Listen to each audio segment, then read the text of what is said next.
Our next guest, manager of a clean energy fund, is betting on a turnaround in the sector. Jeff Everson is a co-founder and portfolio manager at ARC's Investment Management. He's standing by for us in Hong Kong for the Clean Energy Conference and joins us from our studios over there.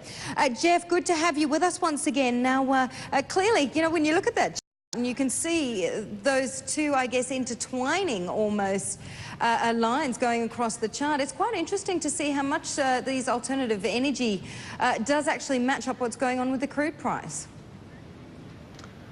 Thank you, Oriel. Yes, obviously in 2007, when oil was $140 a barrel, renewables were much more cost competitive. And with the drop on the oil price, obviously that's fallen off.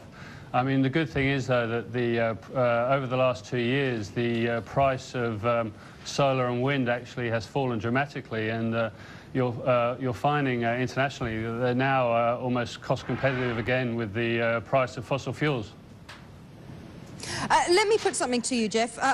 From the information I have in front of me, we've got the Clean Energy Fund for ARCs has lost 2.7% by the end of July. But, and this is a very important but, I think you've outperformed the benchmark here, which was down by 55%. So you've done substantially better than the benchmark, talking about this particular fund. Why should investors be buying into this sort of fund or these sort of companies in this environment? Yes, thank you very much, Oriel. We've been very fortunate, obviously, with the selections in our portfolio.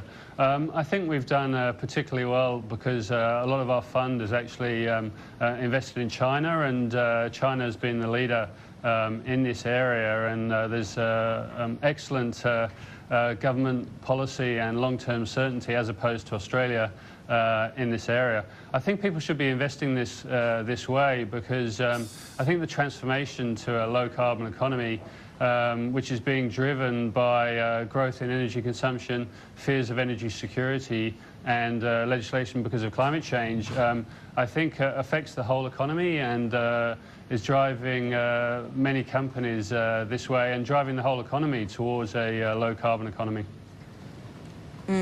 Tell me, what companies really stand out to you? What are your top holdings right now, Jeff, and where are they? So 33% of our, as I said, portfolio is based in China. We're invested in an electric car company called BYD, which is a global leader in battery storage. In China, we're also invested in a company called Wazion, which is a smart meter company. We're also invested in a company called China Wind Power, project developer in China. I think also in Europe there's been massive investment in this area. We're invested in a Danish wind turbine manufacturer called Vestas, and Siemens, actually the global conglomerate, is doing amazing things in energy efficiency. So those are some of the top holdings in our portfolio. Are those holdings that you would be looking at buying into now if you're an investor in the market and you want to start investing in some of these stocks, Jeff? Obviously, I mean, we reevaluate the portfolio all the time, and we're very comfortable with those stocks. Obviously, I can't give direct investment advice for companies, but we're very incredibly happy to have them in the portfolio. I mean, there's about 600 stocks globally that we look at that we believe fit within our investment mandate. I mean, we have about 25 stocks in the portfolio, and those are some of the leaders in this area. I mean, I can name more stocks for you. We're in the solar, we're in wind, we're in grid infrastructure, battery storage, as I said. So yes, I mean, there's many different sectors.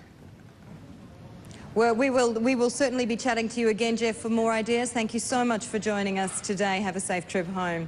Jeff Everson with us there from ARC's Investment Management. Lots more coming up for you on the second hour of Cash Flow, so do stick around.